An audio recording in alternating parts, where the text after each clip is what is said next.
আমি বারণ করার পরেও কেন গিয়েছিল ওর কাছে তুই?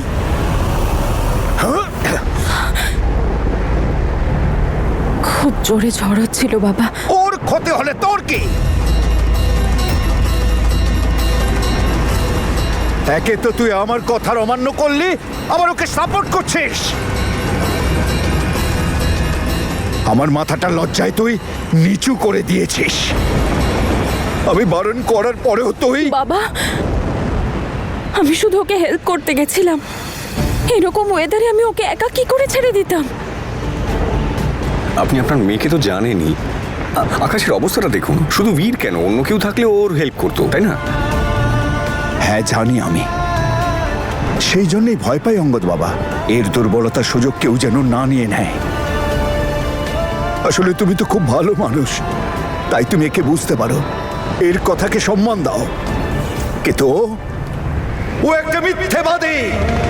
ও সুযোগের সদ্ব্যবহার করতে চায়। আরে এভাবে ওটা ভালোবাসা।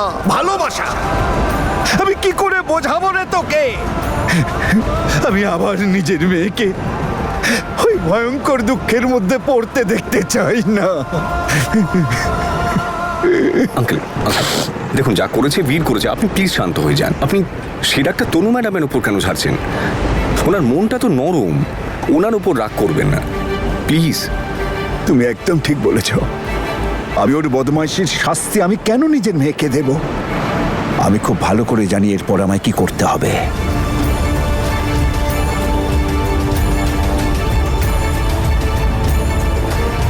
আমি হয়তো ওকে আটকাতে পারবো না, কিন্তু তোকে তো আমি আটকাতে পারি রে তনুমা।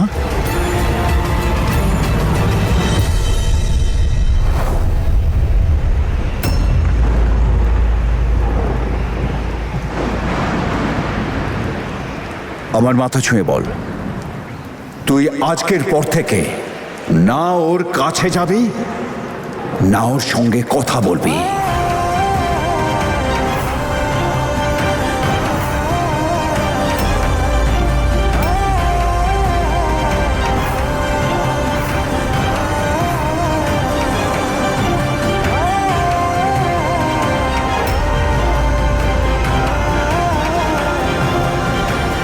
আমার মাথা ছুঁয়ে শপথ কর, না হলে তুই কিন্তু আমার প্রাণহীন মুক্ত।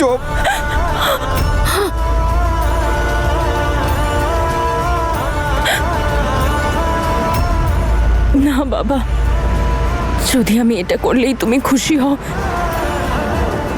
তাহলে আমি তাই করব। আই প্রমিস, আমি তোমার এই কথা কখনো অমান্য করব না।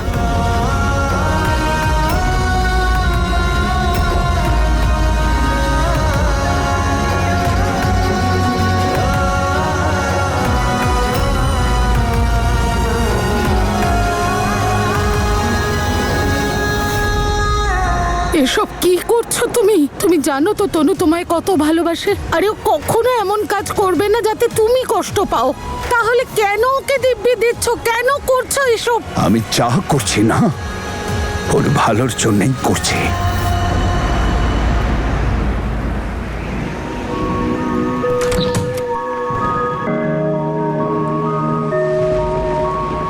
कसमें वादे प्यार वफा ये सब सुन के डर लगता है।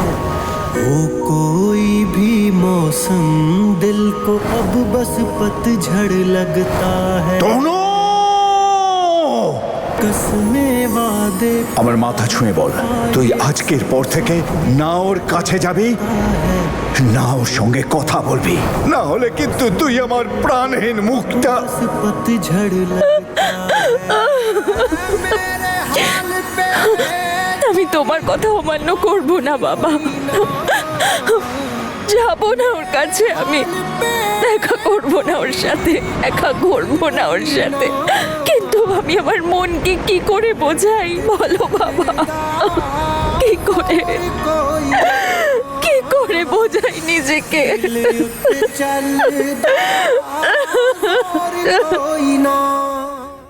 ঠাম্মি, তুমি এত টেনশন করো না, আমি ভেবেচিন্তে একটা রাস্তা বের করছি। হ্যাঁ,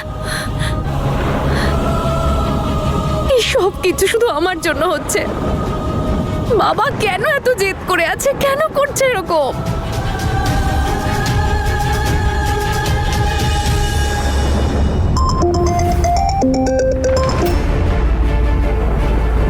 আচ্ছা, সুইটির কল আসছে, আমি একটু কথা বলে আসি। হ্যাঁ,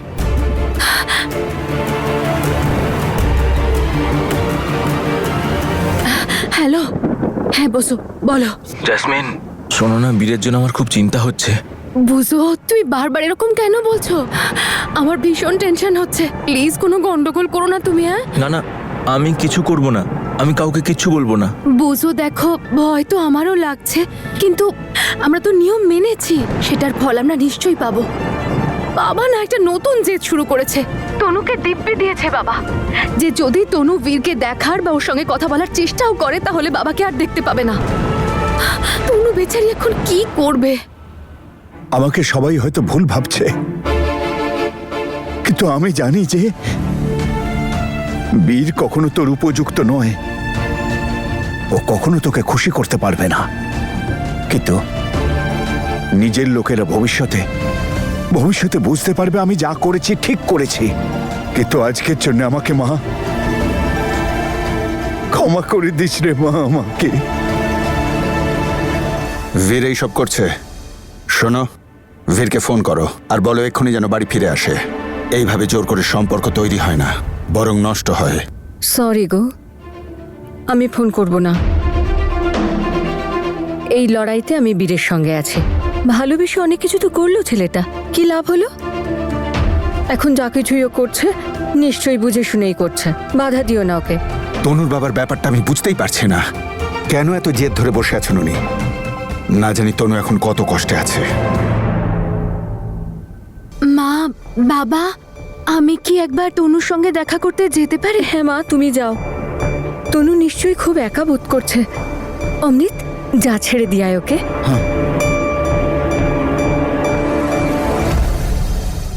কত বৃষ্টি হলো আজকে, ওর টেন্টে বোধহয় জল ঢুকে গেছে। দেখো, তুমি যতই ওর পক্ষে থাকো না কেন, চিন্তা কি এড়াতে পারছো? আমি তো মা, বলো আর কি বা করার আছে? কে জানে আমার বীরটার ভাগ্যে কি লেখা আছে। কি ব্যাপার আজকাল? না দিন দেখো না রাত, না ঝড়কে পরোয়া করো না বৃষ্টিকে। বড় আপন করে নিয়েছো এই বাড়িকে। অ্যাটাচমেন্ট তো নিজেদের লোকের সঙ্গেই হয়, তুমি তো ভালো করেই জানো। এখন এই পরিবার আমাকে এত ভালোবাসে, আমি কি করবো বলো? Lucky me. এইসব কি শেষ করো এটা তো সবে শুরু, কিন্তু তুমি এর থেকে দূরে থেকো। আমার লাইফে এমনি অনেক প্রবলেম, আমি আরেকটা প্রবলেম চাই না। আরে কথা বলো তো, ছোটবেলা থেকেই তুমি এরকম নাকি না জ্যাসমিনের সঙ্গে মিশতে মিশতে এরকম হয়ে গেছো? মানে মানে এই যে প্রেমিক হাব ভাব, এই বাড়ির সামনে একটা তাবু বসিয়ে নিয়েছো, এই রাস্তার মাঝখানে এত জেদ। আমি জানি জ্যাসমিন এসব করতে পারে, কিন্তু তুমি তো তাকেও পেছনে ফেলে দিলে। আমার দাদু আমায় বলতেন যে যার থেকে যা পারবে শিখে নাও। হয়তো জ্যাসমিনের থেকে আমি এইসব শিখেছি। যেটা চাই তো সেটা চাই। এটাই তো বলছি বীর, আরে এটা কোনো যুদ্ধ নয় আর, পেতে হবে, ছিনিয়ে নিলে হবে না। এটা মনের ব্যাপার বন্ধু, ভালোভাবে নরমভাবে হ্যান্ডেল করো না। আমি তোমার মনের অবস্থা, তোমার ফিলিংস ভালো মতোই বুঝি। কিচ্ছু বুঝতে পারছো না তুমি, না হলে একজনের ঘর অন্ধকার করে অন্য ঘর আলো করতে না।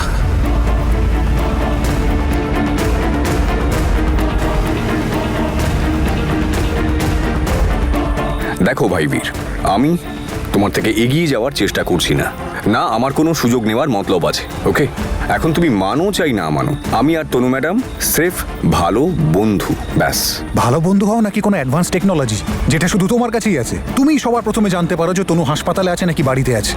ওর জন্মদিন হোক বা প্রমোশন, সবকিছু সবার আগে তুমিই কেন জানতে পারো ভাই? এই টেকনোলজিটা তো আমাদের কাছে নেই। টেকনোলজি যারই হোক না কেন, তনু ম্যাডাম শুধু তোমার বীর। এই কথাটা তো আমি ভালো মতো জানি, তুমি কতটা জানো সেটা একবার ভেবে নিও। তোমার নিজের উপর যতই বিশ্বাস থাকুক বীর, কিন্তু তোমার একটা ভুল, সির্ফ একটা। আর এই মানুষগুলো আমাকে কিন্তু মাথায় বসিয়ে নেবে।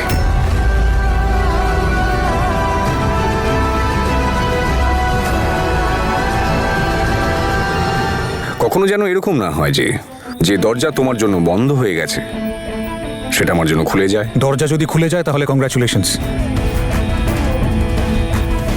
কারণ তনু ওর মনের দরজা আমার জন্য খুলে দিয়েছে।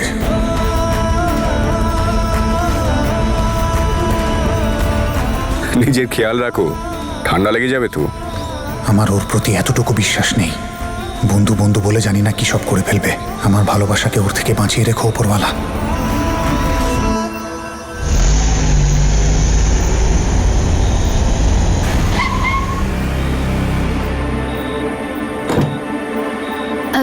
ভাই অমৃত,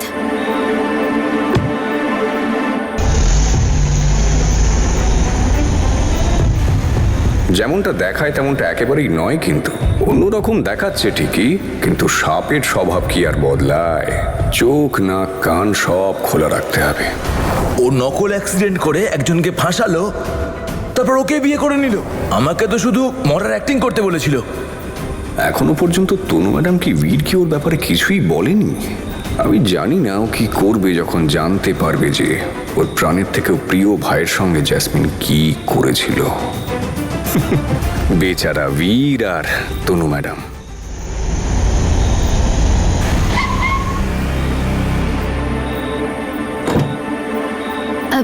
ভাই অমৃত,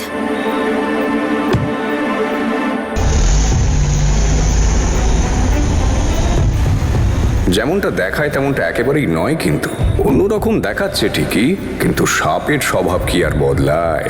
চোখ নাক কান সব খোলা রাখতে হবে। ও নকল অ্যাক্সিডেন্ট করে একজনকে ফাঁসালো, তারপর ওকে বিয়ে করে নিল। আমাকে তো শুধু মরার অ্যাক্টিং করতে বলেছিল। এখনো পর্যন্ত তনু ম্যাডাম কি বীর কি ওর ব্যাপারে কিছুই বলেনি?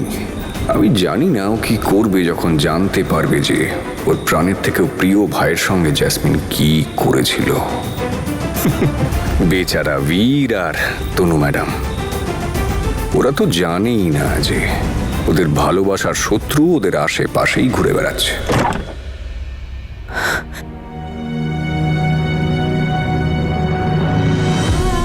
তনু,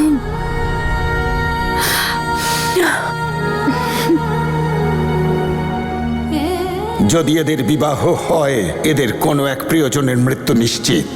চিন্তা করিস না তনু, তোর সব সমস্যার সমাধান আমরা করে এসেছি। এবার সব ঠিক হবে।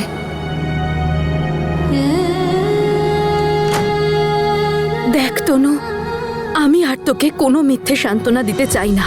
এটা এখন তুইও ভালো করে বুঝে গেছিস যে বাবা এসবে রাজি হবে না, আর না এই মুহূর্তে বীরকে কোনো কিছু বোঝানো যাবে। আর এই সব কিছুতে কষ্টটা কে পাচ্ছে? তুই। তোর কি দরকার ছিল দিব্যি টিভি খাওয়ার? তোর কি মনে হয় এইসব কিছু খুব সহজ? থাকতে পারবি তুই বীরের সঙ্গে দেখা না করে, ওর সঙ্গে কথা না বলে, ওকে না দেখে? তনু, প্রত্যেকবার অন্যের ব্যাপারে ভাবাটা বন্ধ করে কখনো তো একবার নিজের কথাও ভাব তুই। আমি এটা বুঝতে পেরেছি জ্যাসমিন, যে বাবা আর বীর কেউই নিজের জেদ ছাড়বে না, তাই আমাকেই কিছু করতে হবে। আর আমি ভেবে নিয়েছি আমি কি করব, কারণ এটাই একমাত্র রাস্তা যাতে বীর আর বাবা দুজনেই শান্তিতে থাকবে। নমস্কার বাবা অঙ্গদ। সরি বাবা, তুমি বাড়িতে এলে আর তোমার সামনে এসব হলো। হ্যাঁ, কালকেই দেখা হতে পারে। হ্যাঁ, কালই। হ্যাঁ, বাড়িতে। ঠিক আছে বাবা। এই অঙ্গদের কি ব্যাপার? কেন ওকে বারবার বাড়িতে ডাকো? আমি অঙ্গদকে শুধু কাজের জন্যই ডেকেছি। আমি ভালো করে জানি তোমার অঙ্গদের সাথে কি কাজ। মাথা গরম করে দিও না তুমি। তুমি জানতে চাও যে ওকে কেন ডাকি আমি এখানে? তাহলে শোনো, বিষয়টা হলো অঙ্গদ যদি তনুর কাছাকাছি থাকে, অঙ্গদ যে ভালো মানুষ তনু সেটা বুঝতে পারবে। তনু ভালো করে বুঝতে পারবে যে বীরের থেকে অনেক বেশি এই মানুষটা বিশ্বাসযোগ্য। আমি পুরোপুরি চেষ্টা করব তনুর মন বীরের থেকে সরে গিয়ে অঙ্গদের কথা ভাবে। আমি ভেবে নিয়েছি যে বাবার জন্য আমি বীরকে ছেড়ে দেব। কি? ও হ্যালো, কি অদ্ভুত কথা বলছিস বলতো তুই? তুই এসব কি বলছিস তনু? কি কথা বলছিস এগুলো? মাথা ঠিক করতে হবে জ্যাসমিন, আর কোনো রাস্তা নেই। হ্যাঁ, আমি বীরকে ভালোবাসি, খুব ভালোবাসি, কিন্তু কিন্তু আমাদের এই ভালোবাসা বাবা আর বীরের মাঝখানে ঘৃণা তৈরি করেই চলেছে। ওরা দুজনেই কষ্ট পাচ্ছে, আর আমি দুজনের মধ্যে কাউকেই কষ্টে দেখতে পারছি না। তাই আমি সিদ্ধান্ত নিয়েছি যে না আমি বীরের সাথে দেখা করব, আর না ওর সাথে কথা বলবো। কাটিয়ে দেব সারা জীবনটা ওকে ছাড়া। হয়তো এটাই ঠিক, বাবা আর বীর দুজনের জন্যই, হয়তো সবার জন্যই। দেখো, সেটা হওয়ার হলে অনেকদিন আগেই হয়ে যেত। তখনই হয়ে যেত যখন জ্যাসমিন আর বীরের বিয়ে হয়েছিল, তনু যখন অঙ্গদের সাথে মিথ্যে আশীর্বাদ ছেড়ে বাড়ি থেকে চলে গেছিল। কিন্তু সেটা তো হয়নি। কিন্তু তুমি তো সেটা বুঝবেই না। তোমার তো শুধু নিজের জেদটাই প্রিয়। একটা কথা বলবো তোমাকে, তনু তোমায় খুব ভালোবাসে, তোমাকে খুব শ্রদ্ধা করে, আর তুমি তারই সুযোগ নিচ্ছ।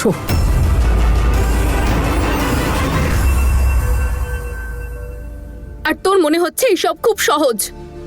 আচ্ছা, বীর তোর সঙ্গে দেখা করার চেষ্টা করবে না? ও আসবে না তোর সঙ্গে কথা বলতে? তুই বল না, তোর কি মনে হয়? যখন ও নিজেই বুঝতে পারবে যে আমি ওর সাথে দেখা করতে চাই না, ওর সাথে কথা বলতে চাই না, তখন ও নিজেই পিছিয়ে যাবে। আর কতদিনই বা আসবে? তনু, আমি কলেজ শুধু তোমার কাছে থাকার জন্য জয়েন করেছি।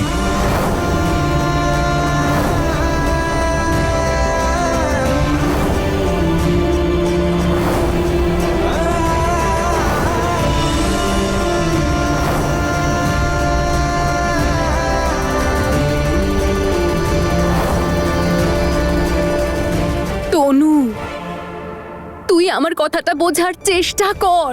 এটা অতটাও সহজ নয় যতটা তুই ভাবছিস। আমি মানছি তুই ভীষণ স্ট্রং, কিন্তু তার মানে তো নিশ্চয়ই এটা নয়, তাই না, যে তুই নিজের হাতে নিজের মনটা ভেঙে চুরমার করে দিবি? যাকে আমি ভালোবাসি জ্যাসমিন, তাকে প্রতিদিন এভাবে দেখতে পারবো না আমি। আর তার ভালোর জন্য যদি আমার মনকে হাজারটা টুকরো করতে হয়, তাহলে আমি করব। কিন্তু হ্যাঁ, এই সময় আমার সবচেয়ে দরকার ওপরওয়ালার আশীর্বাদ। উনি শুধু আমায় শক্তি দিক, যাতে আমি সব করতে পারি। ব্যাস।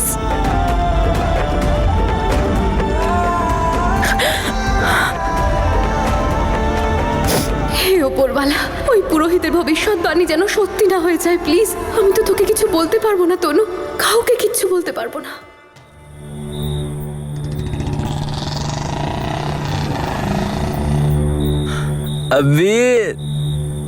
বীর ভাই। আরে বুঝো, আরে বীর আমার ভাই। আরে তুই এত রাতে এইখানে কি করছিস? বাড়ি যা, আমার দিদি চিন্তা করছে তোর জন্য। তুই আবার খেয়েছিস?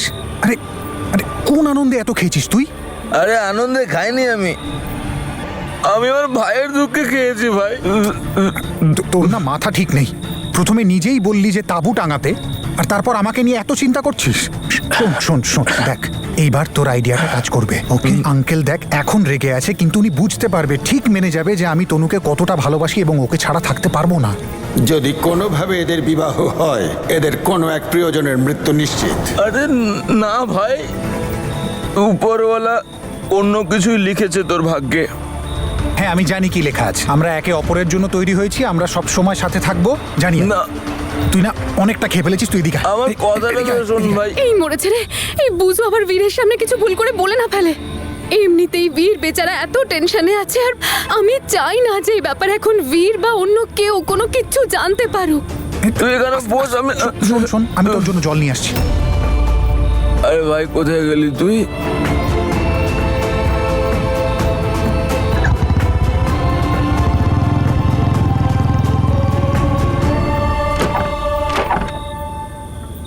যেভাবেই হোক ওর সাথে কথা বলে ওকে তাড়াতে হবে।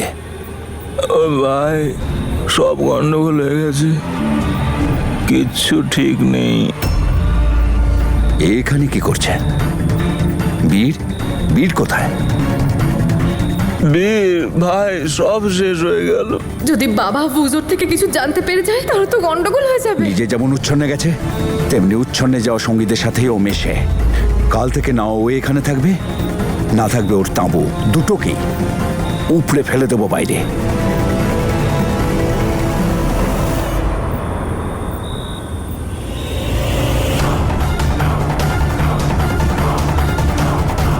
আরে বুঝো কি অবস্থা করেছো নিজের, বুঝো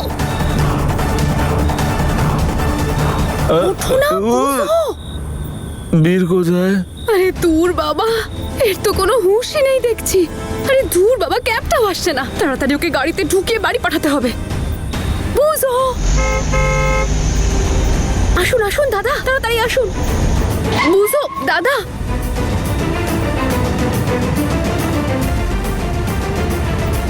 দাদা যে লোকেশনটা দিয়েছি আপনাকে সেখানে ড্রপ করে দেবেন ওকে, হ্যাঁ?